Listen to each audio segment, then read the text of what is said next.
เสื้ออยู่ไหนเสื้อเอาไม่ได้เสื้อไม่ได้ ไประวังนะเดี๋ยวมันไปบังหน้า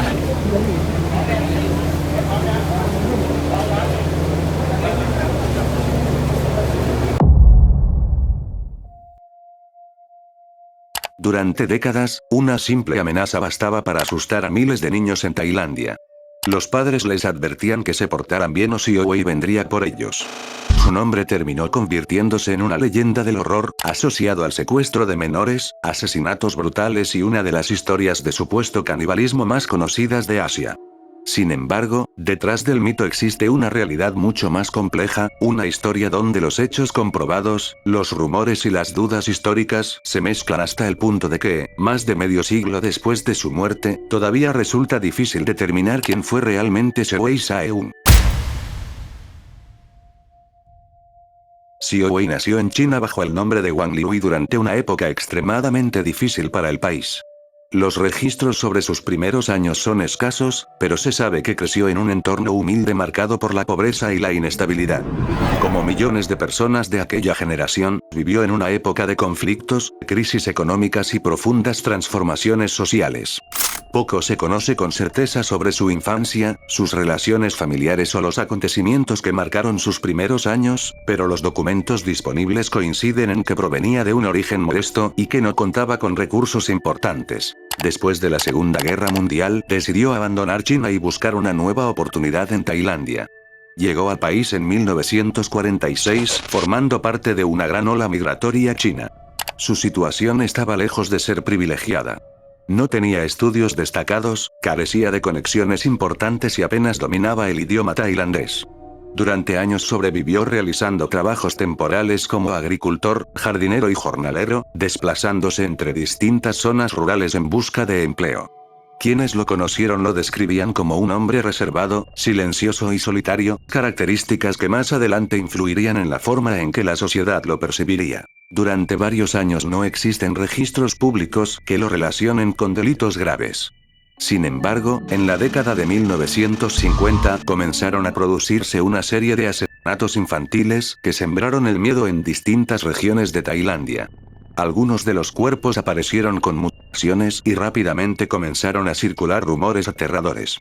La prensa de la época publicó historias que hablaban de un asesino que extraía órganos humanos y los consumía. Entre todas las versiones, la más repetida afirmaba que el responsable se alimentaba de los hígados de sus víctimas. El país entero quedó atrapado por el pánico. En enero de 1958 ocurrió el hecho que cambiaría para siempre la vida de Siu Wei.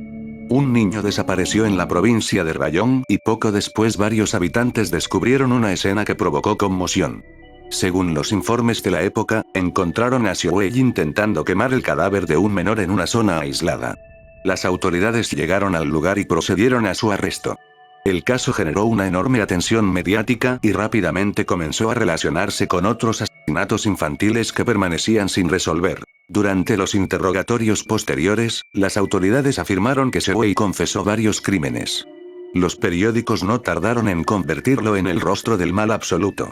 Los titulares lo presentaban como un asesino de niños, un monstruo y un caníbal. Su historia se propagó por todo el país y la población encontró en él una respuesta para los temores acumulados durante años. A medida que avanzaba la cobertura mediática, la imagen de Siu Wei se volvía cada vez más aterradora. Se decía que secuestraba menores, que les extraía órganos y que consumía partes de sus cuerpos. La figura del inmigrante solitario terminó transformándose en una especie de monstruo legendario dentro del imaginario popular tailandés. Sin embargo, muchas de estas afirmaciones comenzaron a ser cuestionadas décadas después. Aunque fue condenado por el asesinato del niño encontrado en Rayong, algunos investigadores e historiadores señalaron que las pruebas que lo vinculaban con todos los demás casos eran mucho menos sólidas de lo que se había creído. También surgieron dudas sobre las circunstancias en las que se obtuvieron sus confesiones. Siu Wei tenía dificultades para comunicarse en tailandés, lo que generó interrogantes sobre la precisión de los interrogatorios y las declaraciones atribuidas a él. Además, varios especialistas señalaron que la cobertura periodística de la época fue extremadamente sensacionalista y contribuyó a construir una imagen que pudo haber exagerado ciertos aspectos del caso. La acusación de canibalismo fue una de las más controvertidas. Durante décadas fue presentada como un hecho indiscutible, pero investigaciones posteriores señalaron que la evidencia disponible era limitada y que parte de la historia pudo haber sido amplificada por rumores, interpretaciones erróneas y el deseo de encontrar una explicación impactante para una serie de crímenes que habían aterrorizado al país. Esto no significa que Sewell fuera inocente de todo lo que se le atribuyó, sino que la magnitud exacta de sus crímenes sigue siendo objeto de debate entre investigadores y especialistas. A pesar de las controversias, la justicia tailandesa lo declaró culpable y fue condenado a muerte. El 16 de septiembre de 1959 fue ejecutado por fusilamiento. Tenía apenas 31 años. Para la mayoría de las personas, la historia debería haber terminado allí. Sin embargo, el capítulo más extraño estaba por comenzar. Tras su ejecución, su cuerpo fue preservado y posteriormente exhibido en el Museo Forense Siriraj de Bangkok. Durante más de 60 años permaneció detrás de una vitrina, convertido en una atracción para estudiantes, turistas y curiosos. Generaciones enteras crecieron observando sus restos momificados mientras leían descripciones que lo identificaban como el caníbal más temido de Tailandia. Su cadáver se transformó en una especie de advertencia pública, una representación física del horror que durante décadas alimentó la imaginación colectiva del país. Con el paso del tiempo, cada vez más personas comenzaron a cuestionar la exhibición. Activistas, historiadores y ciudadanos argumentaron que mantener sus restos expuestos era una práctica inhumana, especialmente considerando las dudas existentes sobre parte de las acusaciones que pesaban sobre él. En 2019 se inició una campaña para retirarlo del museo y permitir que recibiera un funeral digno. Finalmente, en 2020, después de más de 6 décadas de exhibición pública, sus restos fueron retirados y cremados.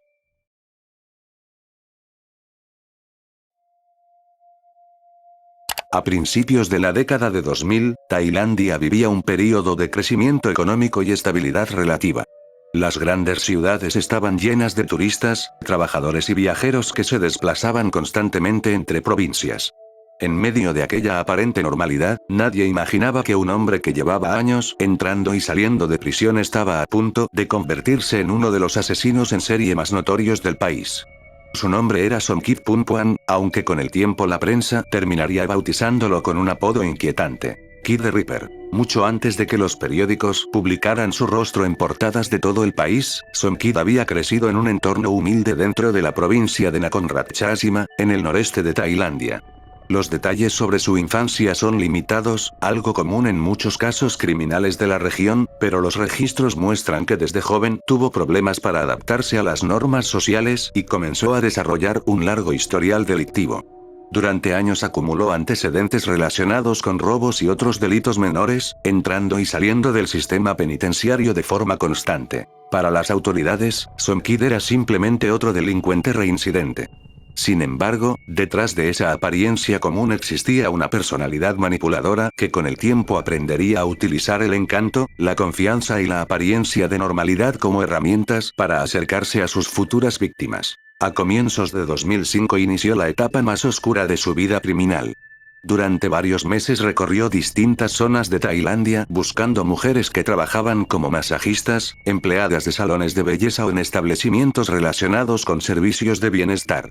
Muchas de ellas vivían solas, trabajaban largas jornadas y mantenían contacto diario con desconocidos, circunstancias que las convertían en objetivos vulnerables para alguien que sabía cómo ganarse rápidamente la confianza de las personas. A diferencia de otros asesinos impulsivos, Somkit mostraba paciencia. No atacaba inmediatamente. Primero establecía contacto con sus víctimas, conversaba con ellas y generaba una sensación de familiaridad. Una vez que conseguía acceder a espacios privados o alejados de posibles testigos, iniciaba sus agresiones. Entre enero y junio de 2005, varias mujeres aparecieron sin vida en distintas provincias del país. Las escenas del crimen presentaban similitudes evidentes. Las víctimas eran mujeres adultas que trabajaban en profesiones similares, habían tenido contacto reciente con un hombre desconocido y habían sido estranguladas. Además, después de los asesinatos desaparecían pertenencias personales y objetos de valor, lo que inicialmente llevó a algunos investigadores a considerar la posibilidad de que los crímenes estuvieran motivados únicamente por robo. Sin embargo, conforme avanzaban las investigaciones, comenzó a surgir un patrón mucho más preocupante.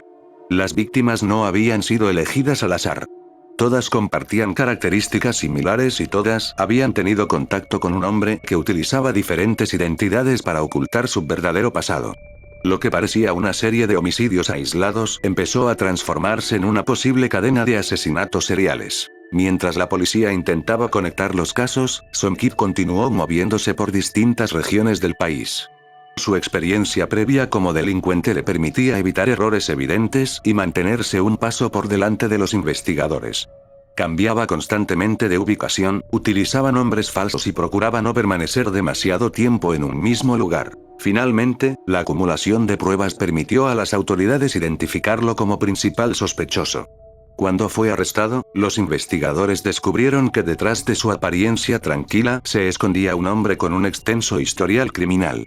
Las evidencias recopiladas durante la investigación lo vincularon con múltiples asesinatos ocurridos durante aquel mismo año. Los tribunales tailandeses lo declararon culpable por el asesinato de 5 mujeres entre enero y junio de 2005. Las víctimas eran masajistas que habían confiado en él sin sospechar que estaban frente a un depredador. La brutalidad de los crímenes y la aparente frialdad con la que actuó provocaron una enorme cobertura mediática. Fue entonces cuando comenzó a popularizarse el apodo de Kid the Ripper, una referencia utilizada por algunos medios para destacar la naturaleza serial de los asesinatos. Tras el juicio fue condenado a cadena perpetua. Para muchas personas, el caso parecía cerrado. El asesino había sido identificado, juzgado y encarcelado.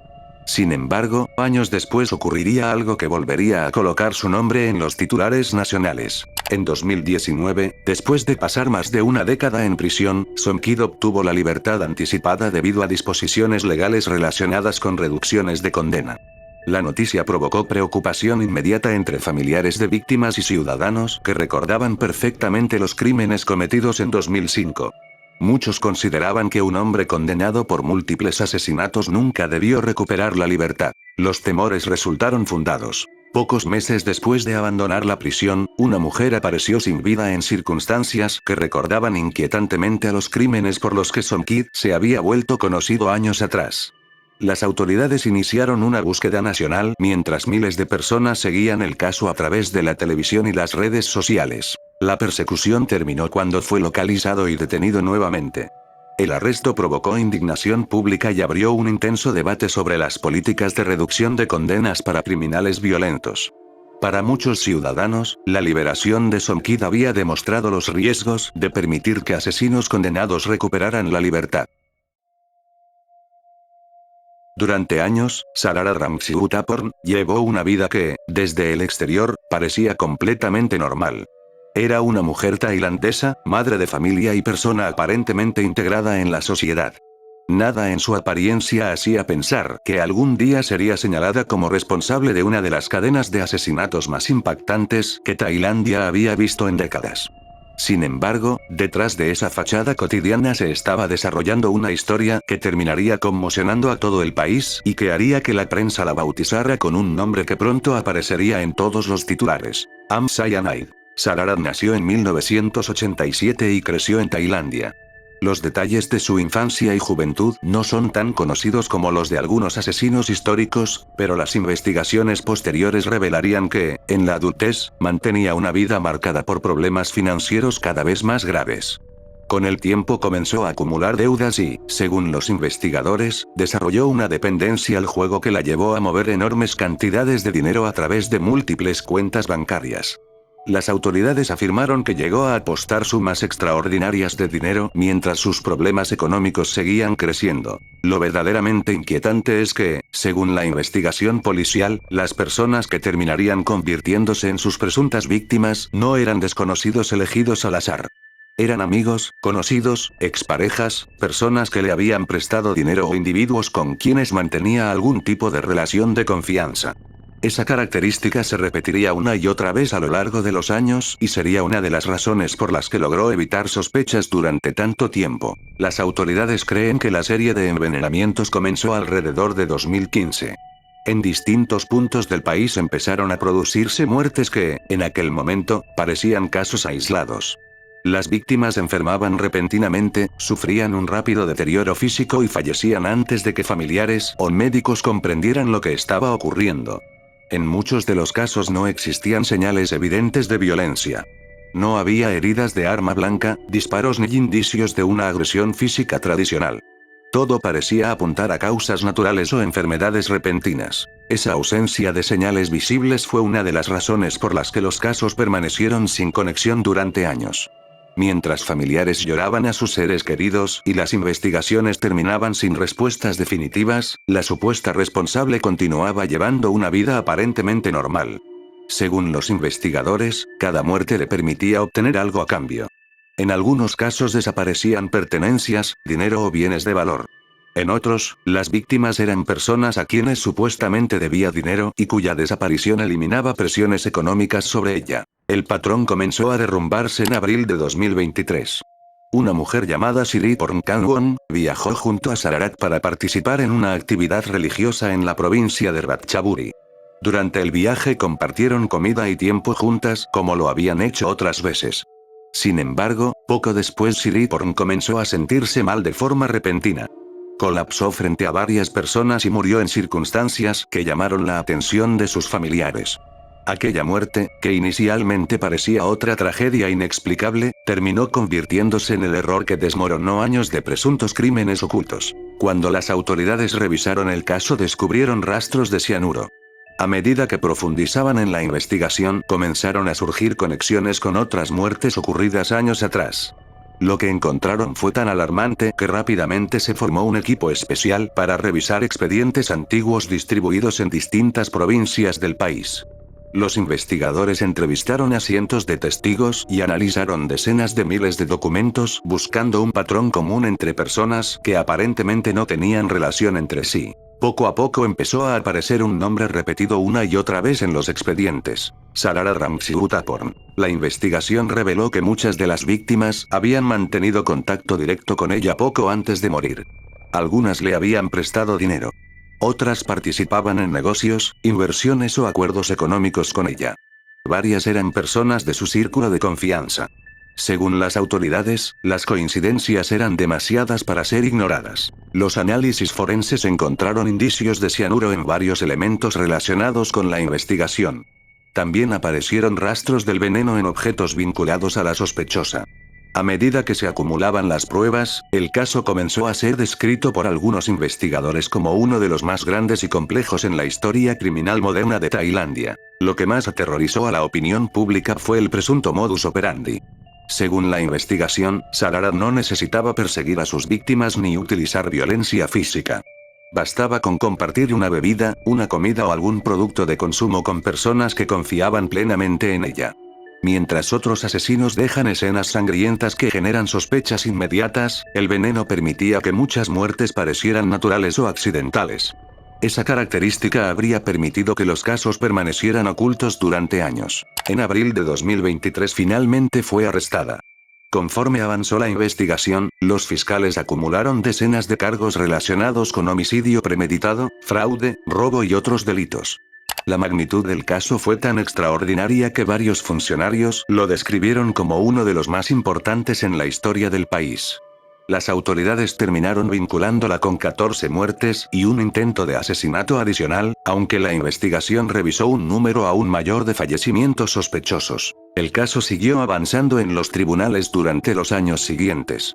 En 2024 recibió una condena a muerte en el primero de los juicios relacionados con los envenenamientos, mientras aún enfrentaba otros procesos derivados de las numerosas acusaciones presentadas en su contra.